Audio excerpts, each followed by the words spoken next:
नमस्कार। हमारे साथ डॉक्टर रवि गोडसे हैं। अमेरिका से नहीं है, आज हिंदुस्तान से हैं। हमने यहाँ पकड़ लिया है, वो आए थे कुछ दिन के लिए। हमने कहा आप हमारे साथ बात कीजिए, क्योंकि डॉक्टर गोडसे से बात करना ऐसा लगता है कि बस चलते रहो बात करते रहो। खुली किताब है ये, और ये किताब पढ़ना लोगों को अच्छा लगता है। डॉक्टर गोडसे, छोटे बच्चों की बात करते हैं। छोटे बच्चे जो हैं, 1 से 2 साल 3 साल के बच्चे हैं, उनको कैसे सहेज के रखा जाए, कैसे संभाला जाए, क्योंकि इम्यूनिटी कमज़ोर है उनकी। अभी अभी तो आए हैं, नींद से आँख खुली है, देखा है क्या? थोड़े दिन जिएंगे तब पता लगेगा कि ये दुनिया है क्या। कैसे संभाला जाए? देखो, पहले तो मैं ये बात स्पष्ट कर दूं कि मैं बच्चों का डॉक्टर नहीं हूँ। तो मैं एडल्ट स्पेशलिस्ट हूँ, बहुत एक्सपीरियंस है वहाँ। बच्चों का तो डॉक्टर नहीं हूँ, जो है वो पढ़ के और पीडियाट्रिशियन से बात करके हुआ है। लेकिन फिर भी बात करेंगे। कोविड के टाइम राजनीतिक कोविड पे बात करते थे, तो मैं बच्चों के बारे में क्यों ना बात करूं। और आपने जो कहा कि अभी उनके पास इम्यूनिटी नहीं है, उनको कैसे बचाए रखे। अरे उनको बचाए रखना ही प्रॉब्लम था। बच्चों के नन्हे हाथों को छू लेने दे चांद सितारों को, 4 किताबें पढ़ के वो अपनी तरह हो जाएंगे। तो जो 2019 में जो बच्चे पैदा हुए थे, उनको घर पे बांध के रखा था, मास्क डाला था, ना उन्होंने स्कूल देखे। ये उम्र है एक दूसरे के साथ झगड़ा करने की, सीखने की, कैसे जीते कैसे है। तो 2-3 साल कुछ एक्सपोजर ही नहीं है, इम्यूनिटी नहीं है, तो उनको ज़्यादा बचाना ही प्रॉब्लम है। कभी कभी वही प्रॉब्लम हो सकता है। तो अभी अमेरिका में क्या है ना, एक रेस्पिरेटरी सिंक्सिशियल वायरस करके होता है। अभी लोगों को डराएंगे नहीं, वैसे लोग काफ़ी डरे हुए हैं, लेकिन अपने लोग भी स्मार्ट है एकदम। इंडिया के लोग बहुत स्मार्ट है, उनको बराबर पता चलता है कौन सी न्यूज़ देखनी है, कौन सी नहीं देखनी। तो डराता नहीं। और रेस्पिरेटरी सिंक्सिशियल वायरस वो 1 साल की जो उम्र कम है, उन बच्चों में काफ़ी खतरनाक हो सकता है, बाकी बच्चों में ठीक है। तो बिकॉज बच्चों में इम्यूनिटी नहीं है अभी रेस्पिरेटरी सिंक्सिशियल वायरस के खिलाफ, उसके वजह से शायद थोड़ा प्रॉब्लम आ सकता था, लेकिन अभी अपने यहाँ ठीक हो जाएगा। देखो, कोरोना में भी क्या हुआ था कि जो अपने को जुकाम होता है ना, पहले तो कम हम दवा लेते थे, मम्मी से कुछ ओवा लग रहे ले लिया, पहले तो बहुत हल्के में लेते थे। हाँ। तो उसमें भी थोड़ा कोरोना था। तो इसके वजह से भारत का जो मृत्यु दर सबसे अच्छा रहा विश्व में, उसकी एक वजह ये थी कि हमको थोड़ी क्रॉस इम्यूनिटी थी। तो ये बच्चों को थोड़ा अगर इन्फेक्शन है, अमेरिका में तो अभी हम ट्राइडेमिक बोल रहे हैं कि फ्लू आ सकता है, रेस्पिरेटरी सिंक्सिशियल वायरस आ सकता है, और कोविड भी हो सकता है। बच्चों की वैसे इम्यूनिटी कोविड के अगेंस्ट अच्छी रहती है, लेकिन ये जो बाकी के वायरल इलनेसेस होते हैं वो बच्चों में ज़्यादा खतरनाक होते हैं। जैसा कि मीजल्स हो, वो बच्चों में भी देखना पड़ता है, उसको ध्यान रखना पड़ता है बच्चों के लिए। लेकिन जैसा अभी सब खुल रहा है और बच्चों को इम्यूनिटी मिल रही है, तो बच्चों को उनको बचपना है वो एंजॉय करने दो। ये मेरा कहना है। बचपन एंजॉय करने दो। इम्यूनिटी बढ़ाएं कैसे? देखो, इम्यूनिटी बढ़ा, वो नेचुरल है इम्यूनिटी।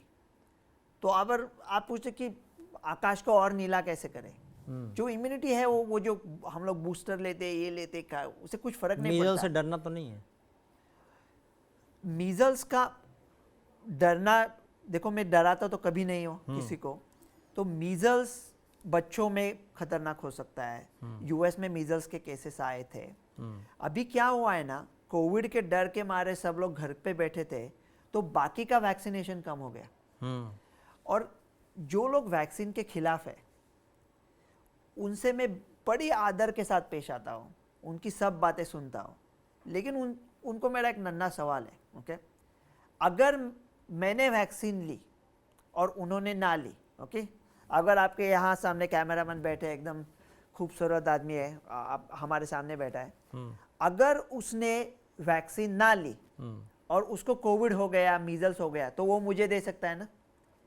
इसलिए जब मैं उनको कह रहा हूँ मीजल्स वैक्सीन प्रिवेंटेबल है। हाँ।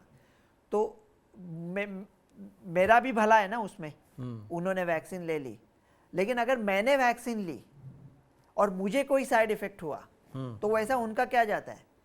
तो उनको अगर वैक्सीन नहीं लेनी है तो मत ले लो, दूसरे को कौन ना उम्मीद करते फिर रहे हो? अभी क्या हुआ, सब वैक्सीन का हो गया, अभी तो कोई ज़्यादा बात ही नहीं कर रहा है।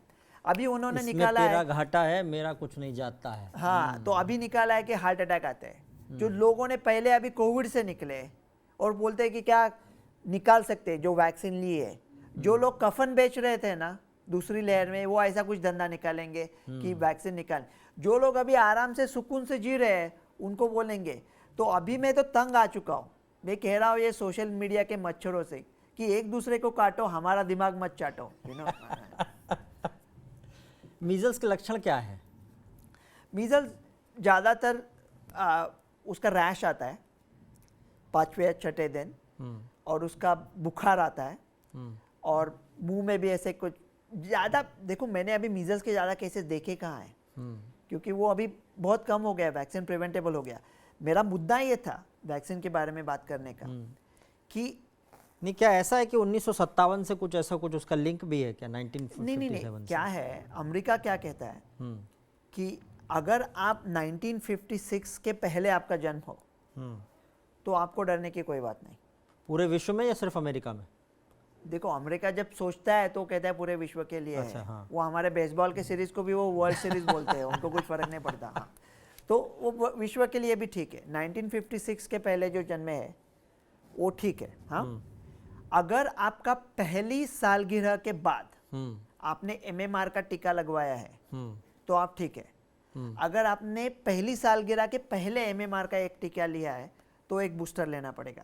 और MMR वैक्सीन का ना थोड़ा नॉन स्पेसिफिक होता है, वो आपको बाकी के वायरस से भी बचा सकता है। इसलिए हमारा मानना ये था कि कोविड के टाइम पे अगर एडल्ट्स ने MMR लिया होता बूस्टर तो उनको कोविड के लिए भी थोड़ा फायदा होता, लेकिन हमने ये बात कहीं पे कही नहीं, क्योंकि नहीं तो बच्चों का MMR कम हो जाएगा। और अभी क्या हुआ, जो बच्चे घर पे बैठे थे वैक्सीन के बारे में अनाप शनाप बातें, वैक्सीन की वजह से 20 लाख जाने बच सकती है हर साल। तो जो बाकी का वैक्सीनेशन है, हेपेटाइटिस बी है, हीमोफिलस इन्फ्लुएंजा है, hepatitis A, rota virus, you know, ये सब, हेपेटाइटिस बी, न्यूमोनिया, मेनिंगोकॉकस, वेरिसेला, ये सब चालू रखना चाहिए ना। तो ये सब पेरेंट्स ने बंद कर दिया, इसलिए मीजल्स ऐसा इसका खतरा ज़्यादा हो सकता है। अभी पोलियो के कुछ केसेस आए थे। हाँ, लेटेस्ट मैंने देखा कि हमारे यहाँ से तो इरेडिकेट कर दिया, घोषणा हो गई, ढोल बजवा दिए गए, लेकिन कुछ एक आध जगह कहीं मिले हैं। इंडिया ने बहुत अच्छा smart, India oral vaccine use करता है। मेरा कोविड को भी ये स्ट्रैटेजी था कि जैसा डिसीज फैलता है जैसे वैक्सीन फैले, तो अगर आपने ओरल वैक्सीन ली है तो वो वैक्सीन आप दूसरों को भी दे सकते हैं। लेकिन अमेरिका सिर्फ किल्ड वैक्सीन यूज करता है। वो वैक्सीन पिट्सबर्ग में बनी है, किल्ड पोलियो के वैक्सीन, जहाँ मैं रहता हूँ, वो मेरे घर से 4 मील दूर की फासले पे बनी थी। तो वैक्सीन अच्छे हैं, वैक्सीन से जाने बचती है, हर साल लाखों करोड़ों लोगों की जाने बचती है। तो ये जब अभी वैक्सीन के ऊपर नज़रअंदाज कर दिया गया, वो नहीं होना चाहिए। बच्चों का प्राइमरी वैक्सीनेशन चालू रहना चाहिए। बाकी सारे वैक्सीन चालू रखें और छोटे बच्चों की केयर करें, इम्यूनिटी नेचुरल तौर पर बढ़ने दें। चलिए हम बाकी नेक्स्ट सेगमेंट में मिलेंगे।